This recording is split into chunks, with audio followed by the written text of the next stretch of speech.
Bonsoir,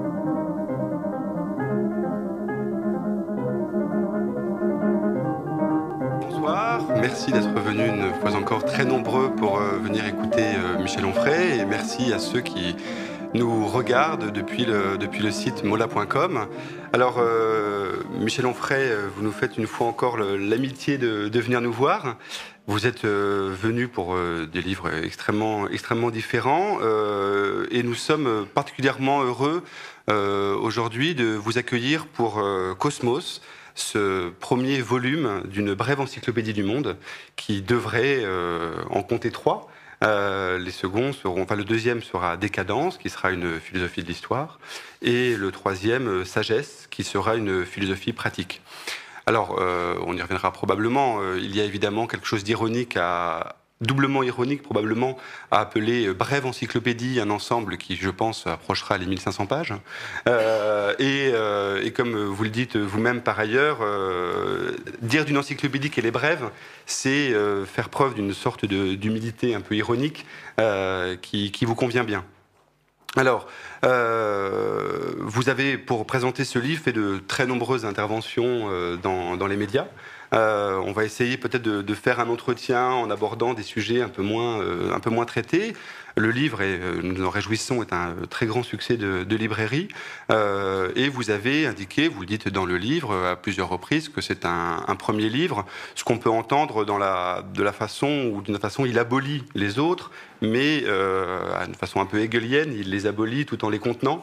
Et il fallait ces livres-là, je crois près de 80, pour aboutir à celui-là. Ce qui me semble important, c'est que c'est un livre qui à la fois, excusez-moi, réunit des thèmes extrêmement importants pour vous. La double question à la fois de la malfaisance du christianisme, si l'on peut dire, est très présente tout le long du livre, mais en même temps, l'importance aussi des piqûres de Spinoza et de Nietzsche y est sans cesse présent.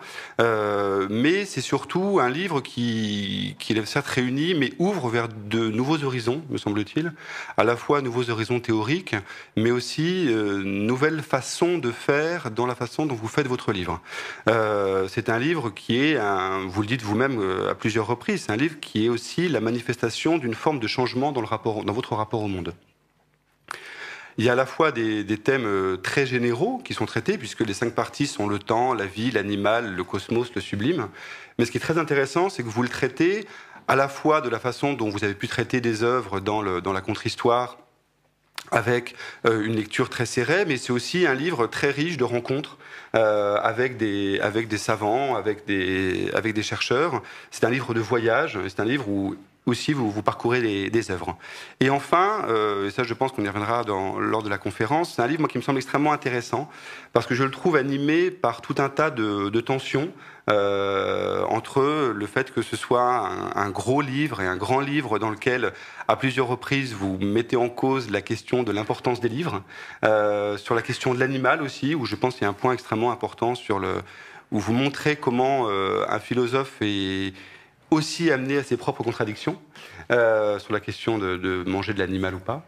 Mais je pense, par ailleurs, c'est extrêmement fécond dans la mesure où la philosophie naît essentiellement de ces tensions et avance essentiellement en dépassant ces tensions. Alors, l'objet officiel, l'objet inscrit de ce premier livre, c'est d'être une ontologie matérialiste. Est-ce que vous pouvez nous préciser, alors peut-être d'abord le projet dans son ensemble, le projet de la brève encyclopédie, et plus précisément, qu'est-ce que c'est de vouloir faire une ontologie matérialiste ? Merci, cher Pierre, pour ces belles questions. C'est toujours un plaisir d'être avec vous dans les salons de Denis Mollard et en votre compagnie. Et c'est toujours aussi un plaisir de répondre à cette belle question de l'ontologie matérialiste. Il y a des clins d'œil dans ce que j'écris, et effectivement, il y a une époque où mes traducteurs me disaient qu'ils souffraient quand ils découvraient les clins d'œil, parce qu'ils ne savaient pas comment les restituer d'un point de vue de la traduction. Je traduis en presque une trentaine de langues, et c'est vrai qu'il y a des moments où il y a des clins d'œil qu'on voit, des clins d'œil qu'on ne voit pas. Alors il y a évidemment l'idée qu'une brève encyclopédie, c'est un oxymore, J'aime bien cette figure rhétorique de l'oxymore, une chose et son contraire, qui dit autre chose qu'une contradiction, mais qui effectivement, vous avez eu raison de parler de Hegel et de cette fameuse Aufhebung, la fameuse conservation en dépassement. On conserve et on dépasse. Si on fait une encyclopédie, on est vaste, on fait quelque chose d'immense. Et si c'est bref, est-ce que ça peut être une encyclopédie? À quoi ressemble une brève encyclopédie quand elle se propose de ne faire que 1500 pages? Donc effectivement, il y avait une ironie qui n'est pas forcément toujours saisie. Il y a quelque chose de culotté dans le sous-titre, puisque le sous-titre de L'être et le néant, c'est un essai d'ontologie phénoménologique. Donc évidemment, un essai d'ontologie matérialiste est une espèce de clin d'œil aussi à ceux qui le verront. Ceux qui ne le voient pas, c'est pas grave, ça peut se comprendre quand même. Il y a plusieurs entrées dans ce sous-titre, mais si on oublie le clin d'œil pour les philosophes philosophants, parce que c'est pas forcément très utile, c'est comme ça en passant, c'est aussi une proposition philosophique que j'estime être nécessaire dans une époque où les ontologies, par définition, ne sont pas matérialistes. L'ontologie, c'est une discipline qui s'occupe de l'être en tant qu'être. Il y a cette table, il y a ce micro, il y a ce verre, il y a cette bouteille, etc. Ce sont des objets que je peux décrire. Et je veux dire de ce verre qu'il est un verre à pied, qu'il est en cristal, qu'il est comme ceci, qu'il est comme cela, etc. Sauf que si je parle du verre, ça peut être un Duralex, ça peut être un verre à champagne, qui peut être une coupe et une flûte, ça peut être, etc. etc. Donc il y a dans l'ontologie un art de disserter sur les choses en tant qu'elles sont ces choses-là. En tant qu'elles sont choses, et non pas, pardon, en tant qu'elles sont ces choses-là en particulier. Donc ce n'est pas cette table en particulier, mais la table, qui suppose que nous pouvons, avec une surface plane et des pattes, installer des choses, etc. L'ontologie, c'est la science de l'être en tant qu'être, dit Aristote. Donc quand je me propose une ontologie, c'est une invitation à dire « n'ayez pas peur de ce gros mot », il s'agit juste de savoir ce qu'il y a dans ce que vous voyez. Il y a de l'être partout. Et l'être, pour moi, se confond à ce que Heidegger appelle les étangs, qu'un journaliste avait d'ailleurs orthographié récemment avec un G. Donc un étang est un étang, mais pour autant, ça n'est pas seulement l'étang de Heidegger. Donc il y a l'être et les étangs, dit Heidegger. Les étangs, c'est tout ce qui est. L'être, c'est ce qui fait que tout ce qui est, mais sans obligatoirement être ceci, cela, telle couleur, telle forme, etc. etc. Et ça, c'est une rupture essentielle dans la philosophie occidentale, de Platon jusqu'à Heidegger, en passant par Descartes et Kant, etc. On oppose toujours une espèce d'être avec une majuscule et les étangs, en considérant que l'être, ça c'est subtil, on peut théoriser sur l'être, mais que les étangs, c'est trop vulgaire, que ce qui est, c'est pas très intéressant. Donc là aussi, ou là encore, et là encore, il y a un oxymore dans l'ontologie matérialiste, puisque l'ontologie, quand on en parle, elle est souvent métaphysique. Je rappelle souvent cette histoire, elle est apocryphe peut-être, mais en même temps elle fait sens, de quelqu'un qui cherchait à ranger les œuvres d'Aristote, qui disait la poétique, la rhétorique, les météorologiques, l'éthique, la politique, etc., etc., la physique. Et puis à un moment donné, il restait un truc, et on ne savait pas où garer tout ça, et il met ça après la physique, métaphysique. Ça devient la métaphysique. Et de fait, l'ontologie, elle est souvent métaphysique. Là, pour le coup, c'est un pléonasme. Et effectivement, il y a des pensées pléonasmatiques et des pensées oxymoriques. La mienne est oxymorique. Et je propose, de fait, que l'ontologie soit matérialiste. C'est-à-dire que ce que nous voyons, ce que nous sentons, ce que nous touchons, ce que nous goûtons, ce qui nous parvient par nos sens, puisse faire l'objet d'une théorie qu'on appellera l'ontologie. Donc c'est une théorie de l'être en tant que l'être. Il rassemble l'ensemble des étangs. Donc c'est une proposition philosophique que les philosophes peuvent entendre avec leur bagage philosophique, mais indépendamment de ça, ça peut être aussi entendu par des gens dont ça ne sera pas forcément la profession. Une ontologie matérialiste, on sent, même si on ne voit pas exactement ce que ça veut dire, qu'il s'agira du monde. Je peux être bref. Hein, non, mais je vois ça. N'en doutez pas. J'avais dit que c'était le livre du changement, donc j'en fais l'expérience. Donc le livre commence par le premier sujet, qui n'est pas un petit sujet, surtout qu'on a traversé les œuvres philosophiques comme vous, puisque c'est le temps. Ce qui me semble, il y a deux lignes de choses, deux lignes de fuite, si l'on veut parler comme ça, qui me semblent traverser le livre. D'abord, il y a une sorte d'écart, donc ce que j'évoquais comme étant une tension, dans la mesure où vous avez manifesté plusieurs fois l'idée que vivre, c'est vivre avec un horizon du plaisir, alors un plaisir c'est pas un plaisir pour le plaisir, c'est un plaisir qui est ordonné philosophiquement, si l'on peut dire. Et en même temps, tout en étant un livre qui appelle sans cesse à la volonté de manifester son désir de vivre, on voit que quelque chose dans l'époque, dans le temps, et si l'on pense de façon plus large, et je pense que ce sera probablement l'objet du prochain livre, dans l'époque, au sens du temps un peu long de l'Europe et du monde, est marqué par la question du nihilisme. Et que, à la fois, sans cesse vous appelez à l'idée que il faut vouloir la vie qui nous veut, et en même temps, l'époque dans laquelle vous dites ça est une époque qui, je vais pas dire vous déplaît parce qu'il y aura un aspect de jugement de goût, c'est pas cette question-là. Mais vous avez, dans le dessin que vous faites de l'époque, il y a quand même l'idée qu'on vit un temps qui est un temps noir, si l'on peut, spirituellement, socialement, techniquement, etc. Et je pense que cette opposition entre ce qui est, selon vous, ce que devrait être la vie humaine et ce qu'elle est devenue est assez forte. Et elle vient se lier à un autre point, je pense qu'on abordera après, qui est la question du rapport liberté-déterminisme. Mais je pense que entre le nihilisme et la volonté d'exister, ça vient couvrir une autre distinction qui revient régulièrement autour de la question, ça peut sembler anecdotique comme ça, mais c'est très profond, agriculture-culture. Qui est que le livre, alors du coup, évidemment, ça a tendu la perche pour ceux qui voulaient la saisir à l'idée d'un enfrait réactionnaire, etc. Mais le livre vient plusieurs fois à l'idée qu'il y a eu un temps, que vous appelez une sorte de temps virgilien, pour arriver à la question du temps, que ce temps-là s'est rompu, on va dire aux environs de la fin du 19e, du courant du 20e, et que à partir de là, c'est mis en place, même si ça avait commencé avant avec l'époque moderne, c'est mis en place une société de la culture contre l'agriculture, et contre l'agriculture vécue comme temps virgilien, c'est-à-dire vécue comme union avec le cosmos. Est-ce que vous vivez effectivement ces tensions-là entre votre désir de vivre et une époque nihiliste? Est-ce que effectivement ça recouvre bien ce que vous cherchez à dire? Oui, et je pense qu'il faut que nous puissions nous installer dans le long temps, dans les longues durées. Et ça devient de plus en plus difficile parce que j'ai l'âge qui me permet de savoir que nous avons accéléré un processus de civilisation et que tout va de plus en plus vite. Et je constate ça, c'est-à-dire c'est l'effet de l'âge, et on peut imaginer effectivement les gens qui veulent être dans la morale moralisatrice disent réactionnaire, etc. si on veut, mais c'est aussi l'effet de la culture qu'on accumule, le travail, et la possibilité à un moment donné de disposer d'un regard plus éveillé sur le monde que quand on a 30 ans. Si à 30 ans on pense la même chose qu'à 50, c'est qu'on n'a pas forcément fait le travail qui nous aura permis d'évoluer un peu. Alors je n'ai pas changé sur l'essentiel, mais j'ai approfondi un certain nombre d'intuitions. Et il y a des moments où on a des sujets qui nous passent au-dessus de la tête parce qu'on n'a pas la culture. Moi j'ai fait une partie de ma thèse sur Spengler. Spengler, j'avais du mal à tout comprendre parce que ça balaye large, Assur, Sumer, Babylone, toutes les civilisations, etc. Donc on se dit oui bon sûrement, mais quand il fait référence, je sais pas quoi, au linéaire B, ou quand il fait référence au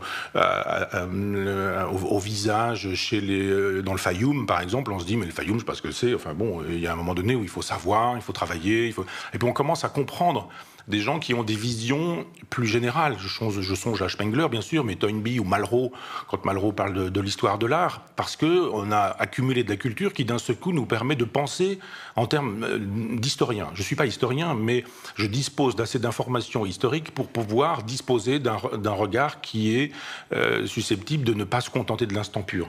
Le nihilisme, c'est l'instant pur. C'est l'incapacité à lier le présent avec le passé et avec le futur. Dès qu'aujourd'hui on veut lier le présent avec le passé, on est réactionnaire. Donc on est réac, donc on est facho, donc on est vichiste, donc on est pétiniste, et donc c'est Adolf Hitler, donc la Shoah, donc on est à l'origine des 6 millions de morts. Alors évidemment, on a peur de dire qu'on aimerait bien revenir à l'école, l'époque, une école où on apprenait à lire à l'école, par exemple. Dès qu'on dit ça et qu'on est assimilé à Adolf Hitler, il y a un moment donné où on n'a pas forcément les épaules quand on a 30 ans. Aujourd'hui, ça va, je les ai. Donc les épaules. Donc oui, je suis hitlérien, je suis stalinien, je suis léniniste, je suis bolchevique, je suis sartrien, non pas ça, mais je suis tout. Ça me fait plus peur, tout ça, comme ça pouvait me faire peur à une époque, et je laisse les gens dire on ferait réactionnaire, coming out réactionnaire. Ça me gênerait que Libération dise du bien de moi, et ils en ont dit récemment, ça me fait un peu de peine. Et donc je me dis, deviennent réac eux aussi, ou alors il va falloir qu'ils revoient leur jugement sur moi. Mais je pense qu'il y a juste un moment donné où on se dit, si on a lu Braudel, ce qui est mon cas, et qu'on ne s'est pas contenté des analyses de Braudel, qui nous parlent de la Méditerranée, c'est sympathique, la Méditerranée, les analyses de Braudel. Ce qui est intéressant chez Braudel, c'est la longue durée. Et on se dit, nous sommes dans une longue durée qu'on ne saisit pas parce qu'on est dans l'instant pur. C'est l'instant du tweet, c'est l'instant de l'info. Un clou chasse l'autre. Il y a une information, le centre du monde, c'est vous. Mais demain, c'est plus vous. Et le surlendemain, c'est plus celui qui faisait le centre du monde la veille, et puis, etc., etc. Et puis, on a perdu la mémoire de tout ça.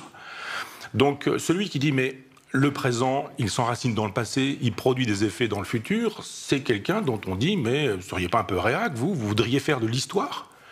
Mais il y a un éternel présent, et l'éternel présent, c'est la vérité, c'est l'éternel présent de l'instant, de BFM Télé, enfin de cette espèce d'image en permanence qui ne nous dit rien d'autre qu'il y a de l'image. Et moi, je dis non, il n'y a pas que de l'image. L'image, elle est enracinée. L'image, elle nous dit quelque chose. L'image, elle provient d'un monde. Et l'image, elle va vers un monde. Et quand on voit ça et qu'on dit, mais et si nous faisions un peu d'histoire, et si nous pensions l'instant dans une relation pas l'éternité, n'allons pas jusque-là, mais à une histoire de longue durée, de fait, on arrive à la question de la civilisation. Question interdite quand on est un homme de gauche. On n'a pas le droit. Si on commence à poser la question de la civilisation, ministère de l'identité, UMP, Vichy, Pétain, fasciste, nazi, Auschwitz, etc., et ça continue. Donc c'est vrai que ça devient difficile, mais comme c'est tous les jours qu'on se fait insulter, il y a juste un moment donné où ça fait sourire, quoi. Et on se dit, tant pis, mais je vais proposer, mais ça on est déjà dans le tome 2, une pensée de la civilisation, justement parce que nous sommes dans le nihilisme. Tout le monde est d'accord. Nous autres, civilisations, nous savons que nous sommes mortels, comme dit Paul Valéry, et on ennuie même les lycéens avec des sujets de philo, avec cette question-là. Donc tout le monde est d'accord, mais personne n'est d'accord. Parce que si vous dites que nos civilisations sont mortelles, et que vous dites, mais alors la nôtre, est-ce qu'elle ne l'est pas mortelle? Est-ce qu'elle ne serait pas même un peu mourante, moribonde, voire morte? Ah, décliniste? Vichy, Pétain. Donc vous dites, bon, ça va devenir difficile, mais j'en ai fait mon pain quotidien, et je me dis, c'est plus mon problème de savoir que, je sais pas quoi, les Inrecuptibles, Télérama, ou le Nouvel Obs, tous ces gens-là disent de moi que je sais pas quoi, un réac, c'est pas mon problème. C'est leur problème, ça leur fait vendre du papier, il y a à peu près que ça qui les intéresse. Mais moi, je veux essayer de penser des choses qui me sidèrent. Et des choses qui me sidèrent, c'est que, par exemple, la gauche puisse nous dire aujourd'hui que les pauvres n'ont qu'à porter, les femmes pauvres n'ont qu'à porter les enfants des riches. Et qu'on doit pouvoir louer les utérus. Ça s'appelle de l'esclavage, ça. De dire aux femmes, vous allez louer vos ventres, les pauvresses là. Il n'y a plus de boulot, vous n'avez qu'à louer votre utérus. Aux riches qui, eux, vont faire des enfants, etc. Oui, merci Pierre Berger, on vous donne même une médaille. Et récemment, François Hollande lui a donné, je ne sais pas quel grade, dans la Légion d'honneur. On se dit, mais si je suis de gauche, il faut que je soutienne ça, donc. Parce que si je ne soutiens pas ça, Vichy, Pétain, etc. Je dis, ben non, je ne défends pas ça. Je suis désolé, mais moi qui suis de gauche, je pense qu'il y a un autre destin pour le ventre des femmes que de porter les enfants des riches qui ne veulent pas de vergéture. Ou des riches qui ne veulent pas s'ennuyer avec les grossesses ou ce genre de choses. Plus d'autres choses. Des psychanalystes pour chiens. Une télévision qui vient d'arriver sur le marché, qui est une télévision pour les animaux. Vous allez me dire, il y a déjà TF1, mais... Bon, c'était facile. Non, mais je veux dire, une télévision pour les animaux. Vous vous rendez compte, il n'y a pas une télévision consacrée aux livres, mais vous avez une télévision consacrée aux animaux. Ça veut dire que quand vous partez de chez vous, vous fermez la porte, eh bien, vos poissons rouges pourront regarder la télévision. Votre chien, votre chat, votre hamster, vos nacs, vos nouveaux animaux de compagnie, car vous pouvez aujourd'hui caresser des migales ou des boas, etc., etc. J'ai sur mon compte Twitter une rubrique que j'appelle « Des nouvelles du bas-empire ». Parce qu'effectivement, je regarde le réel et je me dis, je découvre l'autre jour que un garçon homosexuel veut faire des enfants, évidemment pas avec une femme, et sa mère propose de lui faire des enfants. Elle lui dit, voilà, on fait une insémination artificielle, donc le garçon va se tripoter quelque part et donne à sa maman, fait l'offrande à sa mère de son sperme. Elle se fait inséminer par le sperme de son fils, fait un enfant, trouve ça normal, c'est de l'amour de son enfant et de son fils, etc. Et pas de problème pour ça. On est dans une logique où, effectivement, la haute technicité que sont les procréations médicalement assistées va permettre aujourd'hui de légitimer l'inceste.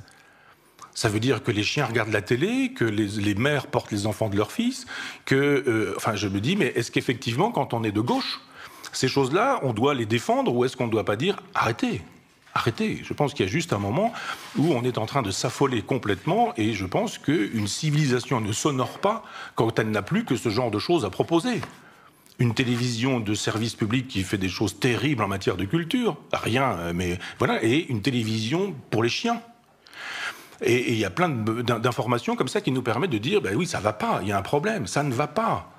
Il faudrait aujourd'hui, nous disait récemment Najat Vallaud-Belkacem, mais c'est encore de gauche, de réactionnaire de le dire, mais que nous fassions des cours d'improvisation comme Jamel Debbouze à l'école.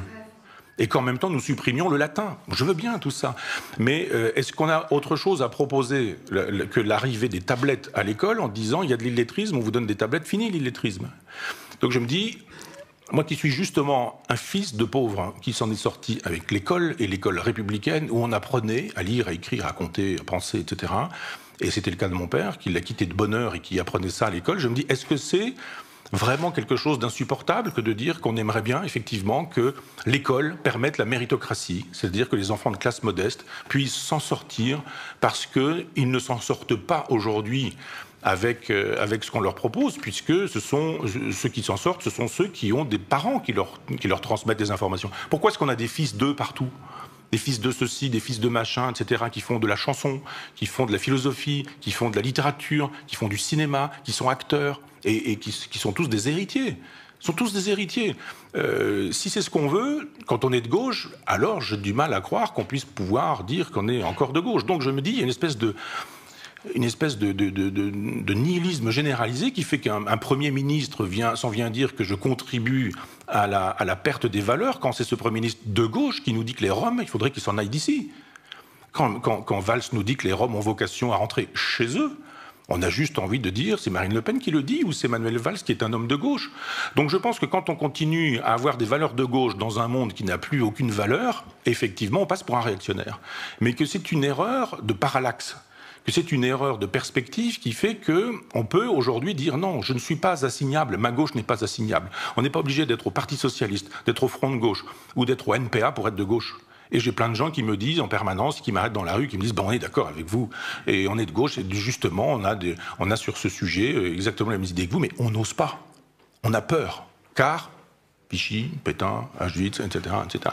Donc je dis, si on veut penser le nihilisme, si on veut penser la place que nous occupons dans le nihilisme, si on veut penser la question de la civilisation, de la durée de notre civilisation, de l'existence même de notre civilisation, elle naît quand ?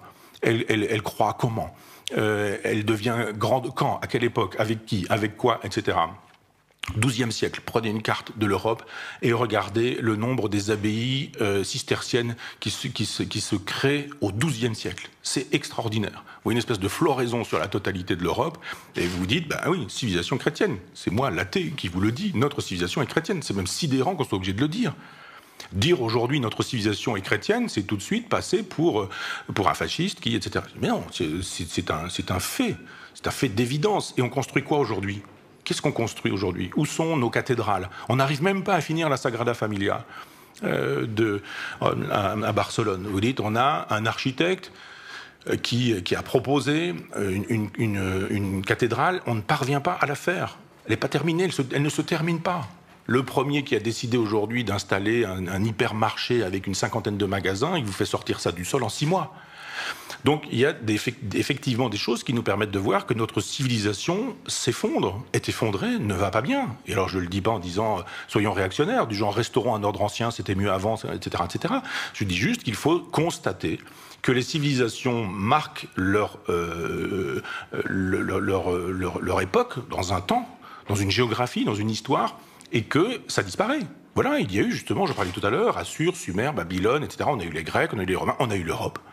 L'Europe, ça démarre avec Constantin, 4e siècle après Jésus-Christ, et ça s'effondre. Bon, je ne vais pas donner le détail de décadence, j'y travaille, mais je veux dire, ça s'effondre, il y a des processus particuliers qui montrent pourquoi, quand, comment ça s'effondre, et puis à un moment donné où effectivement on voit que nous ne créons plus rien, nous ne produisons plus rien, et que nous sommes dans un nihilisme généralisé. On écrit des romans à l'époque du Nouveau Roman où Alain Robbe-Grillet nous dit pas de personnage, pas de psychologie, pas d'intrigue. On nous fait de la musique avec du silence, les 4 minutes 33 de silence de John Cage. On nous fait du cinéma sans images, Guy Debord. On nous fait de la peinture sans sujet, sans représentation, du monochrome. Klein ou Malevich, carré blanc sur fond blanc. On nous fait de la poésie sans mots. Le lettrisme, d'Isidore Isou, etc. Donc vous regardez, il y a effectivement eu, après 14-18, une espèce d'augmentation du nihilisme avec le surréalisme qui a joué ce rôle-là, etc. Alors évidemment, si vous dites une chose pareille, on est tout de suite un réactionnaire, mais on voit bien comment cette invitation à tout détruire, de Tzara, Dada d'abord, puis ensuite de Breton, mais il y avait aussi avant... le futurisme et Marinetti, comment tout ça accompagne, ça ne produit pas, mais ça accompagne. On obéit au fameux Zeitgeist de Hegel, l'esprit du temps. Et on voit que notre civilisation est en train de... C'est une queue de civilisation, que ça s'effondre et puis ça. Alors je dis pas c'est bien, c'est pas bien, etc. Je le constate en disant que nous ne pourrons comprendre le sens du nihilisme dans lequel nous nous trouvons que quand nous aurons compris que cette civilisation est en bout de course parce qu'elle ne produit plus rien. Et c'est ainsi. Et une civilisation, c'est vivant, c'est une espèce de corps vivant, et il est normal qu'on fasse son deuil un jour de quelque chose qui n'existe plus. Donc d'autres civilisations sont prêtes. L'islam, qui est une civilisation déterritorialisée, mais peut-être aussi l'Inde, mais peut-être aussi la Chine, qui sont des continents avec des spiritualités. L'islam, c'est une spiritualité, l'Inde c'en est une, la Chine c'en est une autre, confucianisme et taoïsme. Et je pense que quand Huntington nous dit qu'il y a un choc des civilisations, toute la gauche bien pensante nous dit pas du tout, c'est d'abord un type de droite qui le pense, donc c'est faux. Ben oui, mais bon, un type de droite peut dire des choses justes, et quand il dit effectivement qu'il y a des conflits de civilisation, le problème c'est pas de savoir si c'est une idée de droite ou si c'est une idée de gauche, c'est de savoir si c'est une idée juste. Et aujourd'hui on commence à dire, certains, moi, à l'époque, je disais déjà qu'il avait raison, mais certains commencent à dire « Ah oui, peut-être qu'il n'a pas totalement tort, mais on ne va pas complètement le dire, parce que ça voudrait dire qu'on s'est trompé, donc on ne va pas dire qu'on s'est trompé. » Mais oui, il y a des blocs, ce sont des blocs de spiritualité, les blocs de spiritualité supposent des religions, et la courbe de notre civilisation épouse la courbe du christianisme, et l'espèce de fatigue du christianisme va avec la fatigue de notre civilisation, et nous en sommes là. Donc il nous reste... pas grand-chose à faire. Je prends souvent l'exemple du Titanic qui coule. Je dis juste grand sourire, soyons élégants, et puis buvons des bons vins avec des gens qu'on aime, et le bateau coule, et ça sert à rien de vouloir mettre des rustines. Mais tout va bien quand même. Oui, Alors justement, dans le versant tout va bien. Non, donc effectivement, là, on a fait un grand saut probablement par rapport au second volume de la trilogie. L'objet vraiment de Cosmos, en fait, c'est de traiter tous les soubassements, alors, d'une partie de la civilisation, parce que vous avez de très nombreuses et très intéressantes pages sur la construction des civilisations primitives, entre autres la question de la place du soleil, et dans un deuxième temps, la façon dont justement le christianisme va recycler tout ça tout au long enfin, le recycler à la fois pour s'attacher la croyance des fidèles, et en même temps pour l'épuiser, pour y substituer son propre nihilisme. Mais en amont de ça, tout l'objet du livre, au travers des questions sur le temps, sur la vie, c'est de montrer quel est le soubassement, et c'est pour ça que je pense que le livre est à la lisière de l'anthropologie, est une forme d'anthropologie philosophique, quel est le soubassement de la vie humaine. Et à la fois dans ces structures, comme le temps, même si, comme vous le dites, contre Kant, on n'est pas sur une structure a priori, mais sur une force a posteriori, ce qui me semble, et c'est pour ça que je pense que votre livre est essentiellement le livre d'un vitaliste, c'est que que ce soit le temps ou la vie, nous sommes essentiellement animés par des forces. Et là, de la même façon, on retombe sur une autre question par rapport à votre façon de voir le monde, qui est la question de l'articulation liberté-déterminisme. Alors, vous reprenez évidemment la phrase de Spinoza, nous nous croyons libres parce que nous ignorons les causes qui nous déterminent. Néanmoins, l'ensemble de votre œuvre est un appel à une forme de liberté. Et tout l'objet du livre, de Cosmos, est de montrer de quelle façon, aussi bien le temps que la vie, est quelque chose qui nous veut, et qu'être libre, c'est vouloir la force qui nous veut. Et je pense que c'est très frappant. Donc vous prenez les exemples, évidemment, je dis évidemment parce qu'on vous les a entendus dire par ailleurs, mais avec les anguilles, avec les parasites. Il y a de plus en plus l'idée que l'homme est une bactérie aussi, qui est une idée qui se développe beaucoup dans les scientifiques contemporains. Est-ce que vous pouvez nous dire comment... Alors d'abord, est-ce que c'est chez vous quelque chose, on va dire, de relativement récent, cette vision de l'idée d'être... On a le sentiment que c'est quelque chose, c'est une intuition que vous avez pu avoir, et qui, plus vous lisez, plus vous rencontrez les scientifiques, plus vous vous renseignez sur le sujet, plus ça devient extrêmement fort, l'idée que, aussi bien le temps que la vie, nous sommes finalement pris dans un flux. Nous sommes pris dans un flux, et la question c'est, est-ce qu'on fait comme s'il n'y avait pas de flux, et on se fait croire qu'on fait ce qu'on veut, ou est-ce qu'au contraire, on retourne la force, non pas contre elle-même, mais pour nous, en la voulant? Il y a des faits qui m'ont stupéfait, c'est-à-dire que je m'intéresse à l'art préhistorique et je me dis, mais quand on prend là encore une carte, j'aime beaucoup les cartes, et on lit pas assez de cartes et on regarde pas assez les cartes géologiques, etc.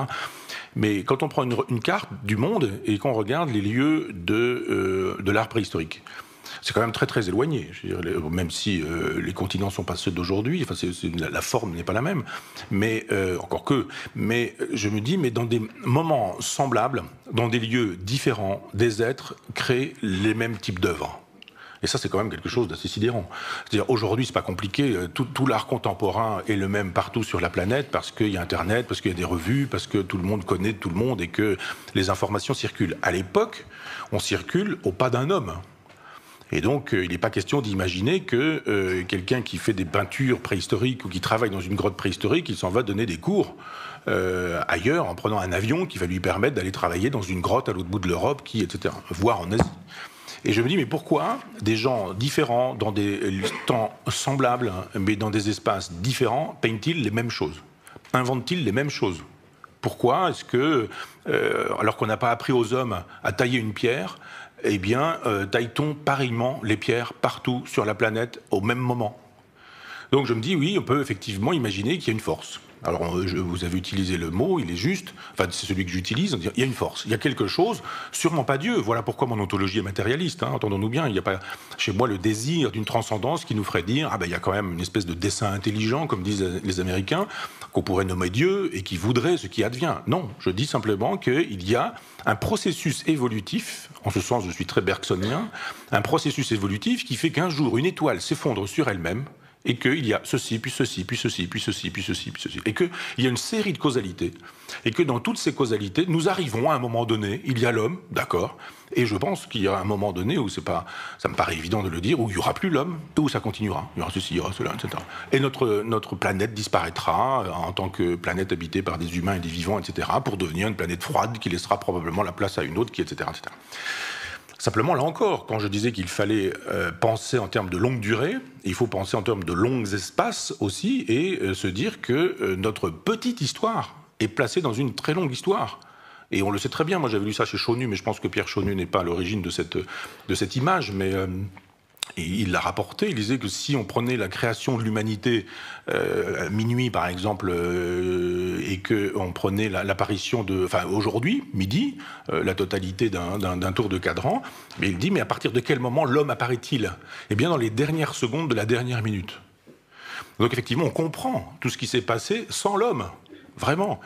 Et l'homme apparaît en disant « mais je suis libre, je veux ce que je veux, je choisis, etc. » Non, on se donne l'illusion que nous voulons, que nous choisissons, etc. Mais on obéit. Alors il faut les freudiens pour imaginer que nous voulons nos cancers et que quand nos inconscients nous travaillent, nous déclenchons des cancers et que si on en a plein le dos, on se fait un lumbago, si on en a plein le, je sais pas quoi, on a un cancer du rectum, que... ça se dit sérieusement. Des gens qui imaginent effectivement... Non, il y a une espèce de processus qui fait que la vie comme elle va nous conduit à être comme nous sommes, sans que nous ayons le choix. Sinon, pourquoi les gens ne choisissent pas d'être philosophes tous, ou d'être chanteurs de charme à succès tous, ou d'être comédiens tous? Pourquoi certains choisiraient-ils d'être videurs de poubelles, ou chauffeurs de tram, ou chauffeurs de taxi, ou bouchers, ou je ne sais pas quoi? Donc, ou tout le monde choisit, ou personne ne choisit. Et je pense que si nous avions le choix, nombre d'entre nous n'auraient pas choisi ce qu'ils ont choisi. Moi, j'avais choisi d'être chauffeur de train. Ça s'est pas fait. Donc, parce que la SNCF n'a pas voulu, la SNCF l'aurait-elle voulu, je ne serais pas devenu ce que je suis devenu. Donc, il y a effectivement des espèces d'occasions dans la vie qui font que nous sommes ce que nous sommes. Des rencontres, des amitiés, l'amour, des femmes sans lesquelles on n'est pas, ou on ne serait pas ce qu'on est.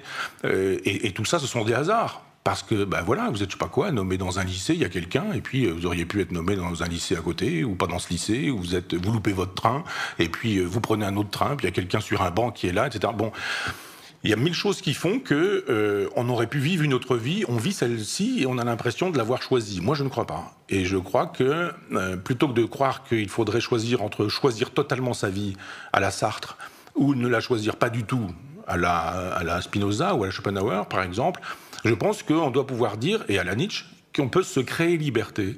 C'est-à-dire que quand on aura compris qu'il faut vouloir la force qui nous veut, on aura compris qu'il y a plein de choses sur lesquelles on n'a pas le choix, et que ça, il faut le vouloir, à défaut de l'aimer, mais que ce sur quoi on a du pouvoir, on peut agir. C'est peu, mais le peu peut parfois être beaucoup. C'est-à-dire que les stoïciens, quand ils nous disaient qu'on n'a pas de pouvoir sur la mort de quelqu'un qu'on aime, la mort elle est là. En revanche, on a du pouvoir sur la représentation qui est toujours la mort d'autrui, ou etc., ou la souffrance, ou la douleur, ou je sais pas quoi. Les stoïciens nous disent c'est une représentation. Tu n'as pas de pouvoir sur le réel, mais tu as du pouvoir sur la représentation que tu te fais du réel. C'est majeur comme chose. C'est-à-dire qu'on peut dire d'une part que nous sommes déterminés, qu'il y a un mouvement du cosmos, qu'il y a depuis l'effondrement de la planète sur elle-même qui va produire la totalité du système dans lequel nous nous trouvons des choses qui font que accessoirement l'homme apparaît, que je suis l'un d'entre eux, le temps que ça durera, que je disparaîtrai, que nous disparaîtrons, que d'autres nous remplaceront, puis qu'un jour ça disparaîtra aussi tout ça, et qu'un jour la planète continuera sans les hommes, et que d'autres animaux deviendront plus importants que d'autres qui cesseront de l'être, et qui, etc., etc.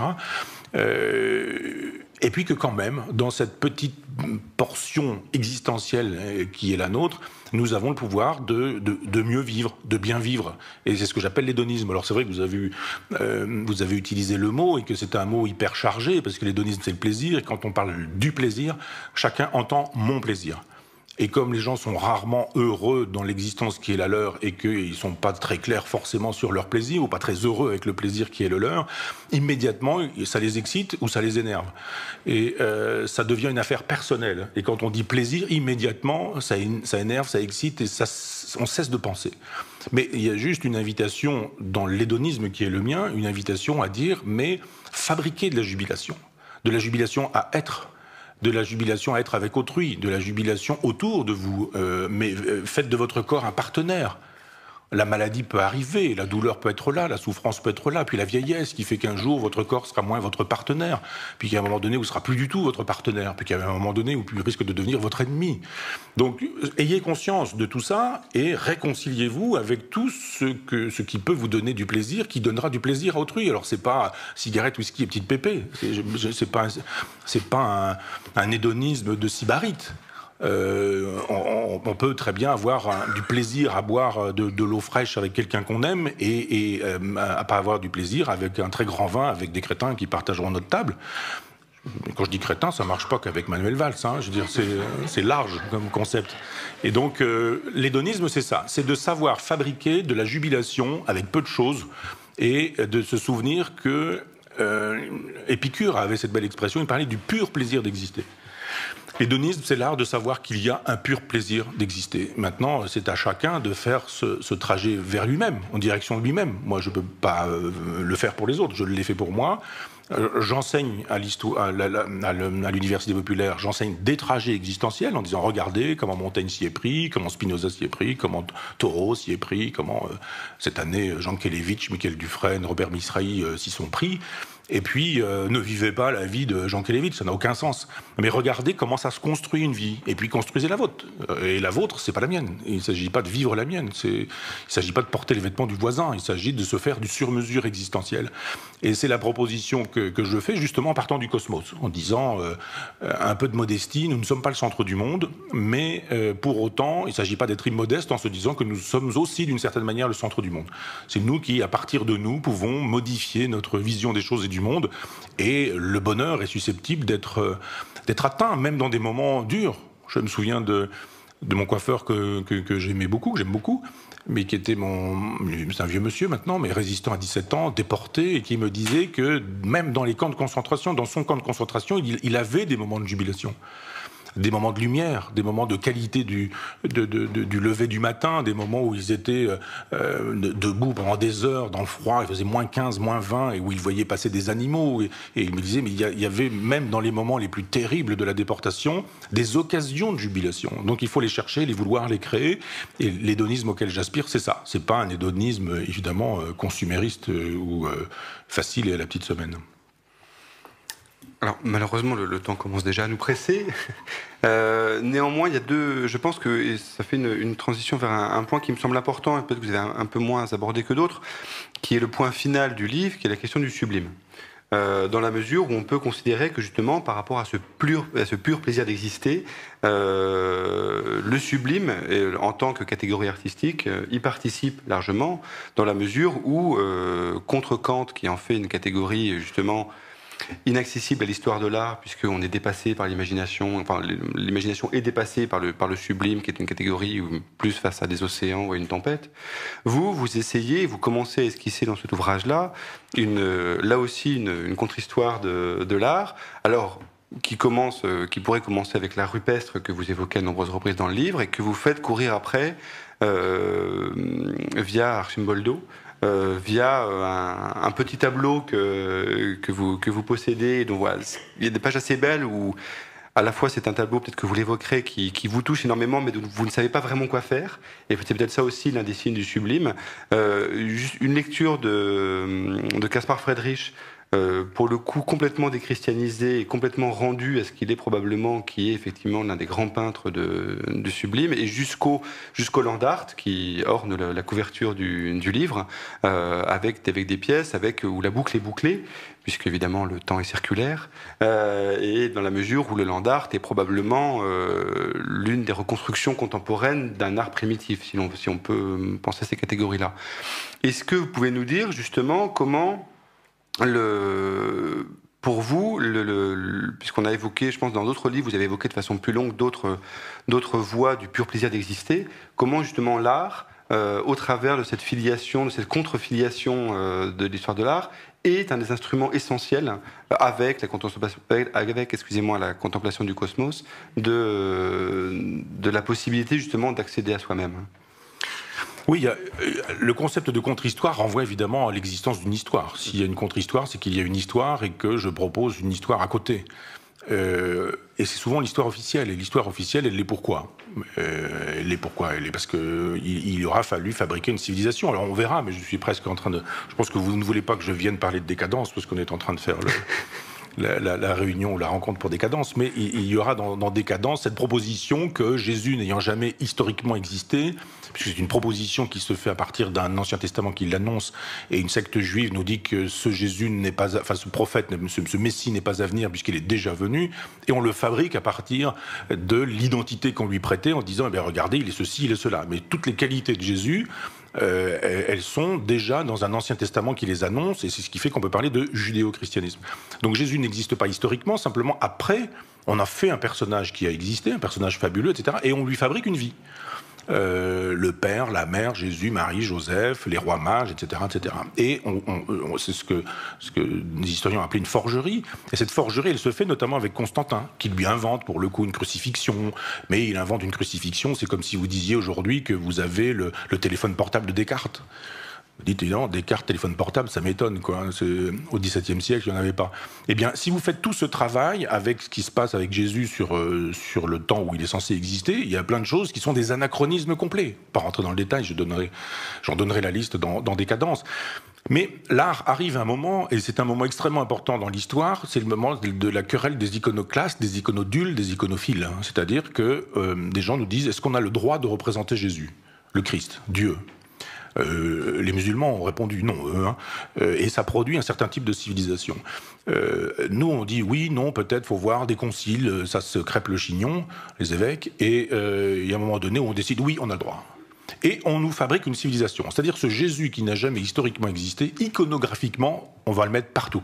Partout, dans la moindre église de campagne, vous avez l'histoire de Jésus qui vous est racontée par des gens qui l'ont fabriqué. Si Jésus a historiquement existé, il n'a pas la tête qu'il a de dolicocéphale arien blond aux yeux bleus qu'on voit partout dans les églises. Il a la tête de Yasser Arafat. Enfin, pas d'aujourd'hui, mais je veux dire, la tête qu'a Yasser Arafat, mais qu'avait Yasser Arafat. Palestinien, avec le nez, les boucles des cheveux, etc. C'est un sémite. Donc, il ne peut pas avoir la tête qu'il a dans l'histoire de l'art. Il ne peut pas être comme ça, originaire du Danemark. C'est pas possible. Donc, on se dit, toute l'iconographie rend possible ce corps d'un Christ. Je crois que j'ai un peu oublié votre question, parce qu'on était sur... Alors, oui, parce qu'en plus, on était plutôt parti sur Archimboldo, Caspar Friedrich, Landart, voilà, sur la contre-histoire. Voilà. Et donc, cette histoire de l'art, elle existe pour donner corps à une fiction. L'histoire de l'art occidental n'est jamais que l'histoire de la figuration d'un corps inexistant de Jésus qui lui donne une existence musicale, picturale, sculpturale, etc., etc. Ça n'est que ça, l'histoire de l'art occidental. Si vous sortez de cette histoire, vous avez une contre-histoire. Et il y a une contre-histoire qui, elle, permettrait de dire qu'il y a un art qui ne se contente pas de ça, d'être au service d'un pouvoir politique qui a besoin de figurer, au sens premier, de figurer Jésus, le Christ et l'histoire du christianisme. Et on voit comment ça se manifeste, doucement, comment on commence à peindre du paysage. Donc vous avez une vierge, hein, bien sûr. Il y a la vierge, l'enfant, etc. Puis derrière, vous avez un paysage. Et puis à un moment donné où la Vierge, elle est de moins en moins grande, puis le paysage est de plus en plus important. Puis à un moment donné où vous n'avez plus besoin de Vierge. C'est éventuellement votre copine, votre femme, ou l'épouse du commanditaire de la peinture. Donc on désacralise. Et puis à un moment donné où elle est dans un coin, et puis vous avez un paysage, puis à un moment donné vous avez le paysage, quoi. Et vous n'avez plus que le paysage. Donc il y a une espèce de laïcisation de la peinture, il y a la naissance de la nature morte, et puis il y a des peintres qui vont plus vite que d'autres. Arcimboldo, que tout le monde connaît, ce personnage qui faisait des figures avec des objets, une figure de poissonnier où vous aviez plein de poissons, etc., une figure du printemps, de l'été, de l'automne avec les légumes du printemps, de l'été, de l'automne, etc. Et je me dis, voilà, une peinture qui, elle, est franchement païenne. Pas de Jésus, pas de Christ, pas de nativité, pas d'Assomption, pas de etc., etc. Mais une peinture vraiment païenne parce qu'elle nous dit la vérité du monde qui est une vérité matérialiste, ontologie matérialiste, là encore. Il n'y a chez Arcimboldo que des choses du monde. Des poissons, des racines, des animaux, etc., etc. Et donc, je me dis, mais on peut continuer. Et de fait, prenez Chardin, par exemple, la nature morte chez Chardin, ou la nature morte dans les paysages, dans les peintures flamandes, hollandaises, et on découvre effectivement qu'il y a une autre histoire de l'art qui nous ramène au monde. Et que donc l'histoire de l'art, l'histoire officielle de l'art, elle nous éloigne du monde pour nous conduire vers Dieu, vers Jésus. Enfin, c'est de l'édification religieuse. On nous conduit au ciel. On nous demande l'imitation des saints, de Jésus, de Marie, de Joseph, etc. Et un autre courant dans l'art nous dit, mais non, regardez, le monde. La matérialité du monde, la réalité du monde. Et on pourrait faire une histoire de l'art classique qui irait jusqu'à l'art conceptuel, l'art minimal, qu'on nous présente aujourd'hui comme un art essentiellement subversif, etc. Mais il n'y a rien de plus traditionnel et conformiste que l'art conceptuel, que l'art minimal, que toutes ces choses qui nous sont présentées aujourd'hui comme subversives. Parce que, justement, le concept, c'est déjà Jésus, quoi. On est toujours là-dedans. Vous avez des expositions où il n'y a rien. On vous dit, mais justement, c'est ça l'exposition. Rien. Oui, tiens, ça me rappelle Jésus. Où le problème, c'est pas tant ce qu'on nous expose que ce qu'on nous expose pas et qui est susceptible de générer du discours. Et dans l'art contemporain, souvent, vous n'avez pas forcément besoin d'objets, vous avez surtout besoin du discours qui va avec. Avec Jésus, c'est pareil. Vous avez besoin de théologie, de patristique, de père de l'Église, de somme théologique, de saint Thomas, qui va vous expliquer que si, ça existe comme ceci, ça existe comme cela, etc. Et je dis, mais en même temps que cet art qui nous invite à quitter le monde ou à fuir le monde, l'art conceptuel, l'art minimal, etc., l'arte povera, il y a un autre art, et qui, lui, nous invite à retrouver le monde. Et de fait, le land art, qui, lui, s'en vient nous dire, mais sculptons la nature, ou regardons autrement la nature, ou mettons en scène la nature. Et tous ces artistes du land art, ils m'intéressent parce qu'ils sont la plupart du temps pas très vendables. Dans le marché, c'est difficile de vendre une œuvre d'art, du land art. Alors ce que vous pouvez faire, c'est de la photographier et vendre les clichés. Ça se fait, parce que Christo a emballé le pont que vous savez, le pont neuf, et il y a eu des cartes postales et des produits dérivés, etc. Donc on peut évidemment, le land art n'est pas complètement pur sur ce terrain-là. Mais il y a la même chose avec la musique. Vous avez une musique extrêmement cérébrale, conceptuelle, avec une tradition qui, via le dodécaphonisme, le sérialisme, est arrivée jusqu'à John Cage, et où vous n'avez plus de musique. Concert de silence. Qu'est-ce qu'on fait après un concert de silence? Ça devient difficile. Si on veut rematérialiser la musique, eh bien, en même temps que cette musique existait, vous aviez des gens qui rematérialisaient le son, ou qui persistaient dans la matérialisation du son, et il y a un lignage de contre-histoire de la musique qui irait de Berlioz, par exemple, de Berlioz à mon ami Pierre Tilloy, qui est compositeur, qui est là dans la salle, et qui passerait par Varèse, qui passerait par Stockhausen, par exemple, ou Éric Tanguy, qui est aussi un ami compositeur, pendant qu'en face, vous auriez un lignage qui irait de Debussy jusqu'à un tas d'individus qui ont rendu possible la présence du son, du silence, comme quelque chose de majeur à la place du son. Et je dis, mais pendant que ces jeux se jouaient là, de manière très idéologique, parce qu'il fallait être progressiste, donc défendre le sérialisme et le dodécaphonisme, là encore, sinon c'était Vichy, Pétain, etc. Je vous renvoie à Adorno, Philosophie de la nouvelle musique, où on disait que le Schoenberg, c'était la dissonance et qu'il fallait aimer la dissonance, qui était le propre de la contradiction dans le capitalisme, et que aimer Stravinsky, c'était aimer la musique bourgeoise, etc. Et ça produit encore, hélas, ses effets. Et si on a aujourd'hui à Paris quelques-uns qui continuent à tenir le haut du pavé, c'est-à-dire des subventions avec ce genre de discours, c'est pas tellement un hasard. Et en face, vous avez une autre musique dont on parle assez peu, musique minimale, musique répétitive, les musiques américaines, les Phil Glass, les John Adams, les Steve Reich, enfin des individus qui disent des choses et qui sont des choses populaires, au sens noble du terme. C'est-à-dire qu'il y a dans les courants d'avant-garde cette idée que moins il y a de gens, plus c'est génial. Plus ça doit être subventionné par l'État aussi, hein, en ce sens, parce que sinon ça coûte très cher, mais comme il n'y a personne, sauf les amis, ben, il faut bien que des gens paient la subversion. Et vous avez des subversifs subventionnés qui persistent 50 ans après, en faisant la même chose que les subversifs d'avant-hier, de nous dire qu'ils sont eux la subversion. Et puis, comble du comble, il y a des gens qui ont le culot de faire de la musique aujourd'hui et de remplir les salles. Inadmissible. Donc s'il y a du peuple, c'est populiste, si c'est populiste, c'est démagogue, si c'est démagogue, c'est Vichy, c'est Pétain, etc. Donc, et je me dis, mais non, écoutez cette musique parce qu'elle nous dit quelque chose sur le temps. Vous avez quelques cellules répétitives, puis au fur et à mesure, ces cellules répétitives se modifient doucement, et vous avez une toute petite modification, donc ça se répète, mais ça se répète pas exactement de la même manière. Et puis au bout d'une heure, ça s'est tellement pas répété de la même manière qu'avec cette espèce de variation effectuée sur une toute petite chose, vous aurez autre chose que ce que vous aurez entendu dès le départ. Donc c'est une méditation possible sur le même et l'autre, sur la différence et sur la répétition, sur cette idée qu'il y a quelque chose qui nous dit le temps. Le temps, c'est ça, c'est du même et c'est de l'autre, c'est de la répétition. Et j'invite effectivement à ce qu'on ne soit pas dans une logique du « ah, l'art contemporain, c'est n'importe quoi aujourd'hui, etc. » ou « ah, c'était quand même nettement mieux dans le temps quand ils savaient écrire, composer, etc. » Non, le problème, c'est pas pour ou contre l'art contemporain. L'art contemporain, il est là. C'est dans l'art contemporain la possibilité de choisir ce qui pourrait être pour le coup encore judéo-chrétien, du genre fâchez-vous avec votre corps, n'aimez pas votre corps, n'aimez pas le réel, vive le concept. Il y en a marre. Y compris des gens comme Gina Payne ou Schwarzkogler, l'actionnisme viennois, où le corps est mis en scène, mais il faut que ça défecte, que ça fasse pipi, caca, etc. Enfin, toutes les choses subventionnées sur la grande scène d'Avignon tous les étés, où on nous présente ça comme le summum de la subversion.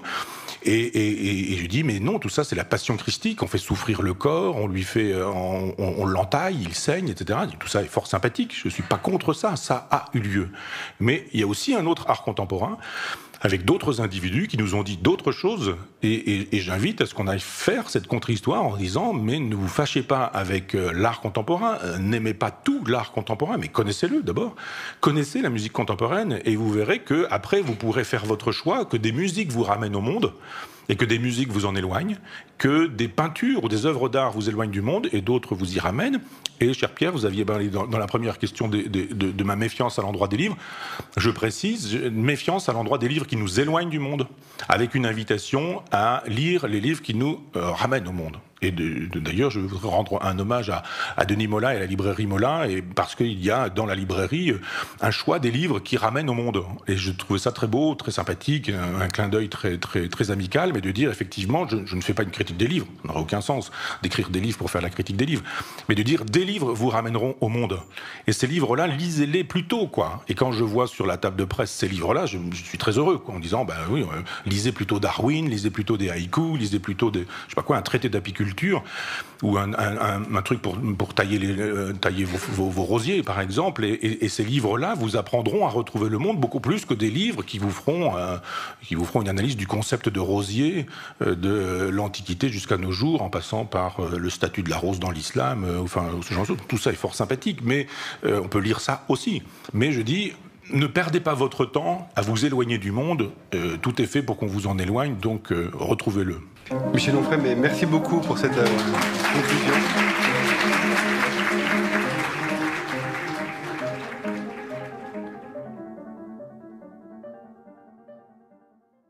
Estime être nécessaire dans une époque où les ontologies, par définition, ne sont pas matérialistes. L'ontologie, c'est une discipline qui s'occupe de l'être en tant qu'être. Il y a cette table, il y a ce micro, il y a ce verre, il y a cette bouteille, etc. Ce sont des objets que je peux décrire. Et je veux dire de ce verre qu'il est un verre à pied, qu'il est en cristal, qu'il est comme ceci, qu'il est comme cela, etc. Sauf que si je parle du verre, ça peut être un Duralex, ça peut être un verre à champagne, qui peut être une coupe et une flûte, ça peut être, etc. etc. Donc il y a dans l'ontologie un art de disserter sur les choses en tant qu'elles sont ces choses-là. En tant qu'elles sont choses, et non pas, pardon, en tant qu'elles sont ces choses-là en particulier. Donc ce n'est pas cette table en particulier, mais la table, qui suppose que nous pouvons, avec une surface plane et des pattes, installer des choses, etc. L'ontologie, c'est la science de l'être en tant qu'être, dit Aristote. Donc quand je me propose une ontologie, c'est une invitation à dire n'ayez pas peur de ce gros mot, il s'agit juste de savoir ce qu'il y a dans ce que vous voyez. Il y a de l'être partout. Et l'être, pour moi, se confond à ce que Heidegger appelle les étangs, qu'un journaliste avait d'ailleurs orthographié récemment avec un G. Donc un étang est un étang, mais pour autant, ça n'est pas seulement l'étang de Heidegger. Donc il y a l'être et les étangs, dit Heidegger. Les étangs, c'est tout ce qui est. L'être, c'est ce qui fait que tout ce qui est, mais sans obligatoirement être ceci, cela, telle couleur, telle forme, etc. etc. Et ça, c'est une rupture essentielle dans la philosophie occidentale, de Platon jusqu'à Heidegger, en passant par Descartes et Kant, etc. On oppose toujours une espèce d'être avec une majuscule et les étangs, en considérant que l'être, ça c'est subtil, on peut théoriser sur l'être, mais que les étangs, c'est trop vulgaire. Que ce qui est, c'est pas très intéressant. Donc là aussi, ou là encore, et là encore, il y a un oxymore dans l'ontologie matérialiste. Puisque l'ontologie... qui à la fois, excusez-moi, rassemble, réunit des thèmes extrêmement importants pour vous, la double question à la fois de la malfaisance du christianisme, si l'on peut dire, est très présente tout le long du livre, mais en même temps, l'importance aussi d'Épicure, de Spinoza et de Nietzsche y est sans cesse présent, mais c'est surtout un livre qui certes réunit, mais ouvre vers de nouveaux horizons, me semble-t-il, à la fois nouveaux horizons théoriques, mais aussi nouvelles façons de faire dans la façon dont vous faites votre livre. C'est un livre qui est, vous le dites vous-même à plusieurs reprises, c'est un livre qui est aussi la manifestation d'une forme de changement dans votre rapport au monde. Il y a à la fois des thèmes très généraux qui sont traités, puisque les 5 parties sont le temps, la vie, l'animal, le cosmos, le sublime. Mais ce qui est très intéressant, c'est que vous le traitez à la fois de la façon dont vous avez pu traiter des œuvres dans la contre-histoire, avec une lecture très serrée, mais c'est aussi un livre très riche de rencontres avec des savants, avec des chercheurs. C'est un livre de voyage, c'est un livre où aussi vous parcourez des œuvres. Et enfin, et ça je pense qu'on y reviendra lors de la conférence, c'est un livre qui me semble extrêmement intéressant, parce que je le trouve animé par tout un tas de tensions, entre le fait que ce soit un gros livre et un grand livre dans lequel, à plusieurs reprises, vous mettez en cause la question de l'importance des livres, sur la question de l'animal aussi, où je pense qu'il y a un point extrêmement important où vous montrez comment un philosophe est aussi amené à ses propres contradictions sur la question de manger de l'animal ou pas. Mais je pense, par ailleurs, c'est extrêmement fécond dans la mesure où la philosophie naît essentiellement de ces tensions et avance essentiellement en dépassant ces tensions. Alors, l'objet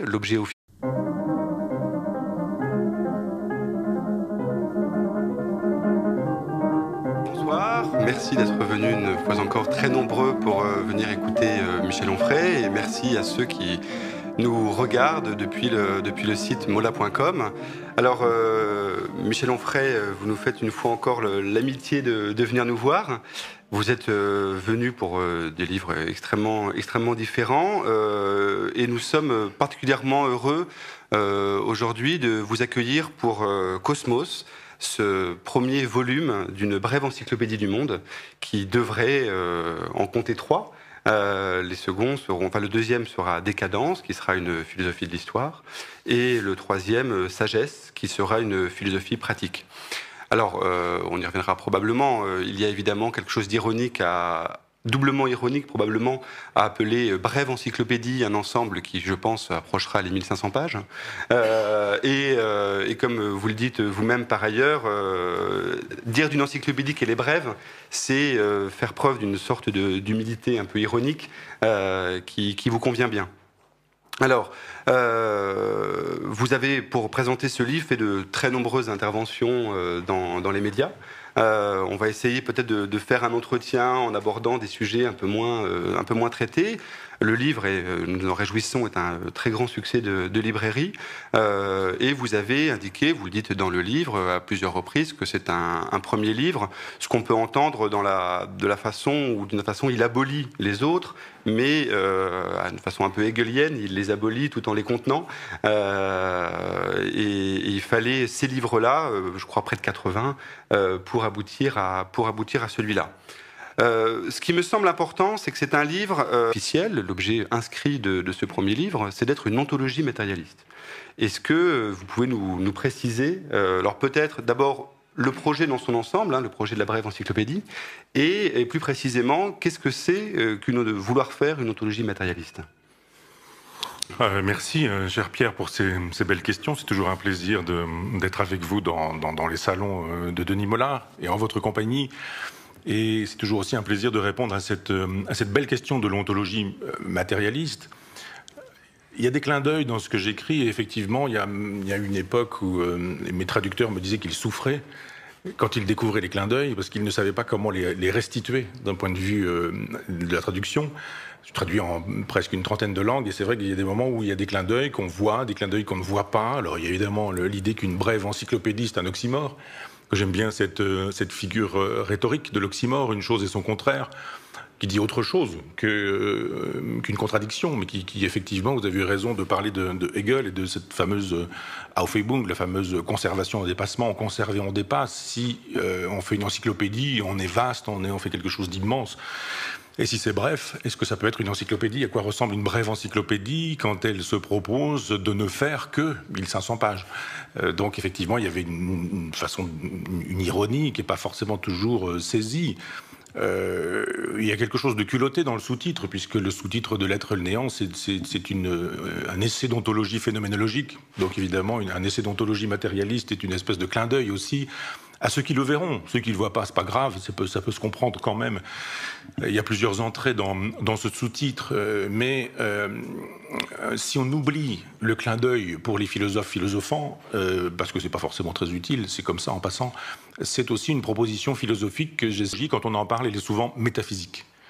Je rappelle souvent cette histoire, elle est apocryphe peut-être, mais en même temps elle fait sens, de quelqu'un qui cherchait à ranger les œuvres d'Aristote, qui disait la poétique, la rhétorique, les météorologiques, l'éthique, la politique, etc., etc., la physique. Et puis à un moment donné, il restait un truc, et on ne savait pas où garer tout ça, et il met ça après la physique, métaphysique. Ça devient la métaphysique. Et de fait, l'ontologie, elle est souvent métaphysique. Là, pour le coup, c'est un pléonasme. Et effectivement, il y a des pensées pléonasmatiques et des pensées oxymoriques. La mienne est oxymorique. Et je propose, de fait, que l'ontologie soit matérialiste. C'est-à-dire que ce que nous voyons, ce que nous sentons, ce que nous touchons, ce que nous goûtons, ce qui nous parvient par nos sens, puisse faire l'objet d'une théorie qu'on appellera l'ontologie. Donc c'est une théorie de l'être en tant que l'être. Il rassemble l'ensemble des étangs. Donc c'est une proposition philosophique que les philosophes peuvent entendre avec leur bagage philosophique, mais indépendamment de ça, ça peut être aussi entendu par des gens dont ça ne sera pas forcément la profession. Une ontologie matérialiste, on sent, même si on ne voit pas exactement ce que ça veut dire, qu'il s'agira du monde. Je peux être bref. Hein, non, mais je vois ça. N'en doutez pas. J'avais dit que c'était le livre du changement, donc j'en fais l'expérience. Donc le livre commence par le premier sujet, qui n'est pas un petit sujet, surtout qu'on a traversé les œuvres philosophiques comme vous, puisque c'est le temps. Ce qui me semble, il y a deux lignes de choses, deux lignes de fuite, si l'on veut parler comme ça, qui me semblent traverser le livre. D'abord, il y a une sorte d'écart, donc ce que j'évoquais comme étant une tension, dans la mesure où vous avez manifesté plusieurs fois l'idée que vivre, c'est vivre avec un horizon du plaisir. Alors un plaisir, c'est pas un plaisir pour le plaisir, c'est un plaisir